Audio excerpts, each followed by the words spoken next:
Hello, everyone. We're doing our Halloween themed series covering, I think, interesting films of past and present. Today is one of the present day films, the latest addition to the Omen franchise. I'm talking about The First Omen, came out in 2024, just this year. We're going to go from a non-spoiler review to a more in-depth discussion that does feature spoilers.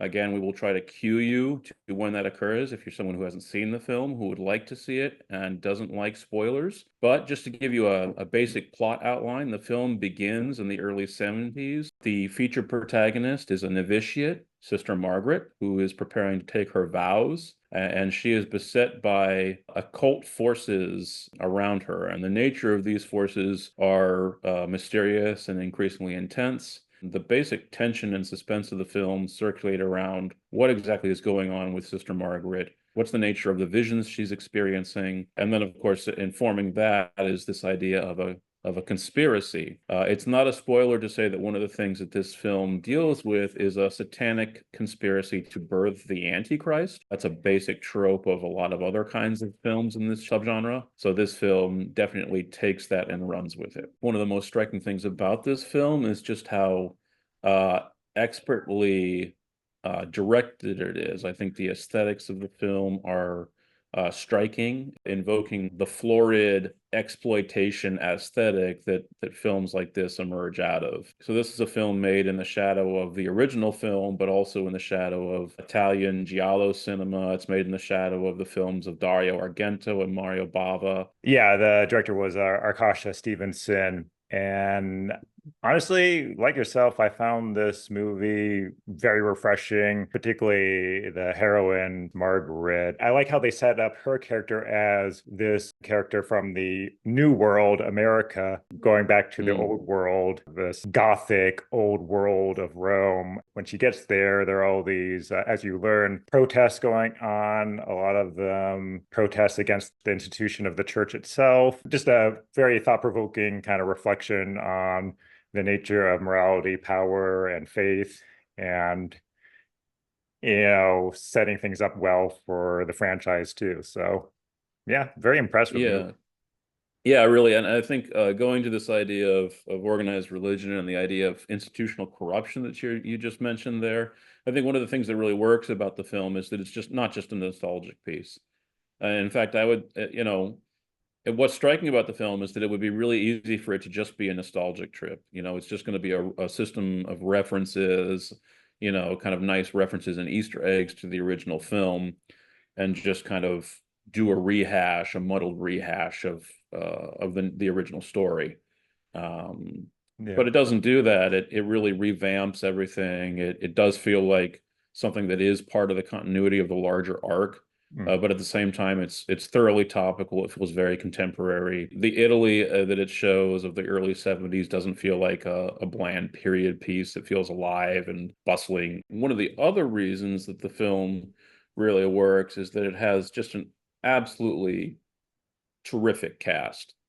You mentioned Nell Tiger for his performance. She's clearly not only the protagonist, but she's also I think, the powerhouse star of the film in terms of the performance she gives. The way that she's able to dramatize the character's psychic breakdown. We've mentioned this before, but it's the kind of performance in it that in another film she'd probably get Oscar buzz, right? If it wasn't, you know, an Omen prequel, if it was a story about a Yeah. woman's mental illness, then she'd probably be getting Oscar buzz because it is that kind of a performance. Yeah. But in addition to her tour de force performance, we also have Ralph Ineson playing Father Father Brennan. Sorry, I had to Yeah. put my cat down.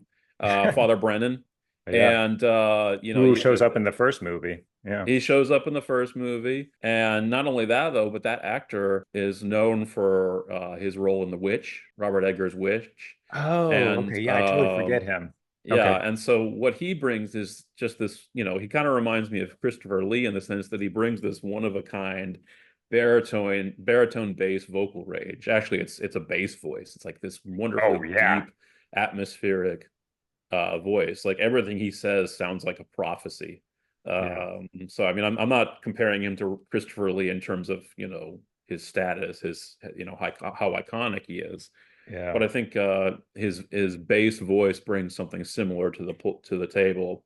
He brings a Um, gravitas for sure, yeah, to it. yeah, yeah, he's very memorable whenever he's in the film. We also have brief appearances by Charles Dance. Sonia Braga plays Sister Silva. She's terrific. Very strange, sinister performance, as you would expect from she's not the Mother Superior, she's the abbess of the orphanage where Margaret is at. Oh yeah. She's terrific. Everyone who's in the film does really well in their roles, and I think it feels like, you know, they were handled very well and put in really great performances. So it feels like a great B movie where the production values are great, the actors took the material seriously, they have a great cast to work with. One of the things I'd like to talk about is, in addition to just how great the production is, the elements of the production is, I think it's really interesting that this film goes hard into the idea that this is a natal horror film. It's a film that deals with specifically the horror of a demonic conception and carry the stresses and the anxieties of carrying a child to term, and also the idea of being forced to do that, right? None of these characters in these subgenres choose to be carrying the Antichrist, right? And so I'm thinking of Rosemary's Baby and films like that, obviously. And so this horror oriented idea of having to birth, being forced to birth a child and a demonic child, right? Rings true in a number of ways and has political resonance. Yeah. I think it's definitely this is why I say the film is not a nostalgia trip. I think that the reason the film is so effective is that the horror it's invoking is a horror that's contemporary. Mhm. That's when the film feels most powerful to me. Yeah, yeah. Well, you do have that as a major theme in the movie. There's erasure of female agency and autonomy. So we're going to get into the spoiler portion of our review of The First Omen now. If you haven't seen the film yet and don't like spoilers, this is definitely your time to log off. Please come back and finish the video. Once you've done so, like and subscribe. I thought one of the things that was really interesting about the film was the way that it revises the occult mythology of the series. And now the Catholic Church itself is connected to the eventual birth of the Antichrist. So we were referring in the non-spoiler portion of the video to institutional corruption. What this movie does that feels, again, it's one of the things about the film that feels very relevant, is that invokes the idea that institutional organizations, and specifically the Catholic Church itself, are participating in satanic evil and the evil of the occult, and they're doing it for very base malevolent motives, which is that they want to conserve and propagate earthly power for themselves. Um, so specifically, the whole basis of this occult conspiracy to birth the Antichrist stems from the Catholic Church's fear, or I guess I should say the leadership of the Catholic Church, the fear of the leadership that faith is falling away in an age of increasing secularism, that the Catholic Church no longer has the power and the pull that it once had. And so what they want to do is they want to facilitate the birth of the Antichrist so that the Antichrist can sow fear and discord in the world and literally chase people back into the arms of the Catholic Church. This film made me think of a quote by Anton LaVey, the founder of the Church of Satan, where he says that Satan has been the best friend the church has ever had, as it has kept it in business all these years. And you Yeah. definitely see that reflected in this conspiracy, this satanic conspiracy coming from within the church, within the institution. So, like, the biggest spoiler, of course, it doesn't really come as a surprise to me. If you're a horror fan, you probably see this coming. But Sister Margaret is the mother of the Antichrist. She's the one who eventually births Damien. Father Brennan has alerted her to this conspiracy and has told her that the Catholic Church is conspiring to birth the Antichrist. And they've done so through this series of nefarious occult experiments on girls or young women. And that one of the few to have survived, one of the few children to have survived these experiments, her name is Carlita, and she is at the orphanage where Margaret comes at the beginning of the film. where Margaret arrives at the beginning of the film. And so we spend, a classic red herring kind of situation. You probably see it coming if you're familiar with these films. But Carlita is initially the focal point here because you think she's going to birth the Antichrist and Margaret's trying to save her. What eventually comes out is that all along, Margaret's been the focal point. Carlita is too young, so Margaret is just the right age. She's ripe for the picking, so to speak. I will say one of the things that I found not comical to the point of parody, but definitely I was kind of like raising my eyebrows a little is that I was like, well, wait a second. So like how many degrees of birthing have to occur for the actual Antichrist to be born? So one of the aspects of the mythology is this idea that Satan has to mate with his own spawn to birth the Antichrist. So one of the questions I had as I was watching the film was like, why isn't Margaret herself the Antichrist? Because it turns out she is one of the experiments, one of the surviving children of the these occult experiments. But then two things occurred to me, and I feel like this is an aspect that shows how carefully worked out this is. Number one, it goes back to the idea that the devil has to mate with himself. It has to be doubly satanic for it to be the Antichrist. So there's an interesting idea there about the purity of evil. But then there's also this notion that the Antichrist has to be male. Patriarchy, chauvinism, right? That makes perfect sense given the themes of the film we're dealing with. Of course, the Antichrist would have to be a boy. It couldn't be a girl. Girls can't be the Antichrist, you know? Yeah.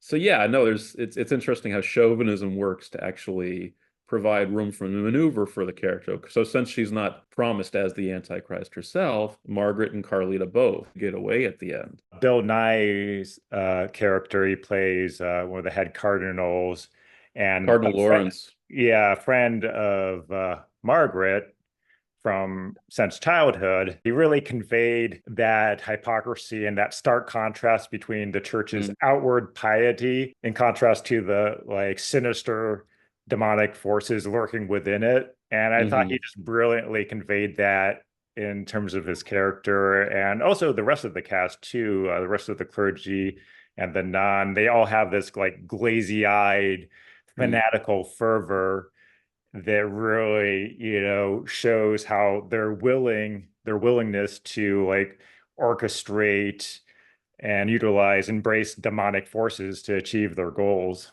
Yeah. Yeah, but in the interest of faith, right? And I think one of the things that's really powerful about Bill Nye's performance and um, Sonia Braga's performance is that, like you said, I think that they're driven by muddled motives. There's an element of their motive that is ambiguous, right? It's not like the original film where they're Satanists and like, hail, right? It's that they think what they're doing really is right. They're not doing evil for evil's sake or anything like that. They think the ends justify the means, that the eventual end goal they're aiming at is a virtuous one. And I think one of the most chilling aspects of Bill Nye's performance is that I get the sense that the affection he feels for Sister Margaret is real. There is a genuine affection there, but it's an affection overdetermined by the use value she has for his master plan, right? And so it's this idea that he views her affectionately, and in part the reason he does view her that way is because of how valuable she is. Think Yeah. about how much use you're going to be, how valuable you are to the church. I Yeah. love you for what you're doing for us. It's like, this is the narcissistic logic of the individual character, but it's also the narcissistic, kind of like toxic logic of a corrupt institution, right? You are valued because you're useful. It also has that callback to the first film of the Jackal, where in the first movie, The Omen, they dig up ostensibly his mother's grave and find a jackal, a skeleton of a jackal, Yeah, it's a female jackal, a right? female Yeah. jackal, not as we see depicted and portrayed in this one. So Yeah, no, and again, the reworking is, I think, very calculated. The first film is much more conservative in its mythology, right? It's much more reactionary. Um, the idea of natal horror is present there, and then of course you do have Damien as a focal point, a figure of evil. But the most terrifying forces in the original film are female. You have this idea, this specter of the idea that his mother is a literal jackal.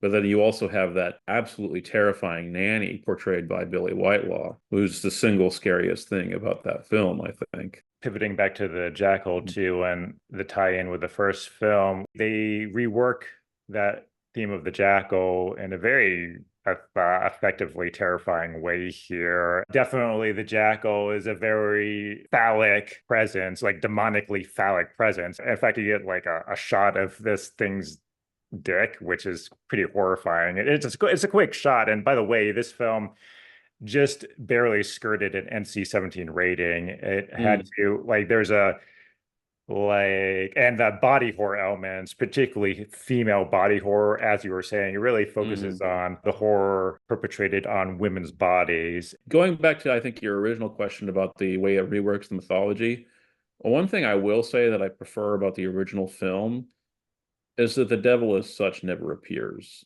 He's like a Sauron figure in the Lord of the Rings. I think one of the things that makes Sauron in the Lord of the Rings so terrifying is that we never get to see him. He never appears as such. He's just got emissaries and figures that appear in his place, like the Nazgul. Um, the fact that we actually get an embodiment, a satanic embodiment at the end, and this sort of like jackal demon, the phallic jackal demon, um, I think it works up to a point, but I think one of the things it loses is that like here is he as such, the figure himself, Yeah. and you lose that critical element of haunting absence, right? I mean, this is why Lovecraft stories work so well, is that, Azathoth, the idiot god of the universe, never appears. He's only invoked, Yeah. right? I do prefer that element, this idea that we only ever get Damien, we get the nanny, we get the evil dog, we get those things. We don't get the devil as such. He's always he's this omnipresence. He works very much like God, right? God is everywhere present but nowhere visible. Yeah. Uh, so Well, that's interesting also when you talk about like the supernatural and treatment of the supernatural in this movie. And maybe that goes into how it's reworking the horror and really locating it within, material political power, mm, institutionalized forces. And so I think like with the depictions of actual demonic entities in the film, I thought because this film also very much focused on the body horror, that I mm, think it teased the demonic too in a very embodied way that you get, mm, you know, in that horrifying birthing sequence, that demonic claw coming out, that was effective. But also that the and same with the jackal. It's just like you have this aura of the supernatural, but also it gets horrifyingly embodied in a very visceral way. That's why with this jackal, the fact that it has an actual monster dick, that's fucking scary. I mean, the way that Margaret's belly, she quickly gets pregnant in that one scene where, she has that revelation about herself. It's not just yeah. in her head. Like, This you is can not a make natural birth. yeah, you Yeah. can make the case that maybe she's having a traumatic break with reality and seeing all this, and it's Not by the end though. By the end though, it's revealed to be. there's been too many other people around her having Mm, similar experiences. absolutely. Yeah. Yeah, Yeah, no, and the whole question of where is the divine in this film too, right? I mean, I think that that's a really interesting question. And how complicit is the metaphysical realm in what's happening to Margaret? And what is the status of the church's evil plan as regards the overall divine plan? This is maybe one of the scariest questions you can raise. I yeah, would say that I think one of the things I think is most interesting about the film in that way is the ending we get, where Damien is birthed, but Margaret has given birth to two children, a son and a daughter. The son has been taken and hailed as the Antichrist by this conspiracy. So his fate is predetermined, right? He's on the path that he's on. But the child, the daughter, the other one, she's ignored. She's abandoned. Margaret and Carlita are able to save her, and they get away. So at the end. They're living in seclusion in the forest, in secret, I guess. And the daughter she's just a child. She just like you're like, well, wait, isn't she Satan spawn too? And yet the fact that she's not male means that her future is not predetermined. That there's some hope for her to just live another kind of life and not be wrapped up in this satanic conspiracy. Um, but then, of course, the threat comes out at the end. Father Brennan finds them and says, they'll be hunting you. They're coming. So there's that. And yet this whole idea of a third way, something that doesn't conform to the megalomaniacal plan that the church has put in place, is really interesting. That So is. the daughter, even though she's a product of this demonic union, um, there's hope for her. You know, she's not written off on a metaphysical level. And if there's any kind of grace in the film, I think that's where we find it, right? Is that even if you're literal Satan spawn, your fate isn't predetermined. Yeah. There's a way out for you. Yeah, and I think that If also you're female. If you're female. Yeah. I like that too. I like that they didn't kill off Margaret at the end, that she doesn't die through birthing the Antichrist and Damien, and then is just written off, that she actually fights back. All right, so we're doing our Halloween season. The First Omen, in my opinion, one of the most successful iterations of existing IP for the horror genre. A great reboot, a great prequel. Definitely worth seeing. If you have some opportunity to see it in theaters, in some venue, like little local theater where it's doing like a horror themed system of showings, it would be great on the big screen. But watch it on your streaming service, rent it. It's well worth seeing. It should be part of your October viewing.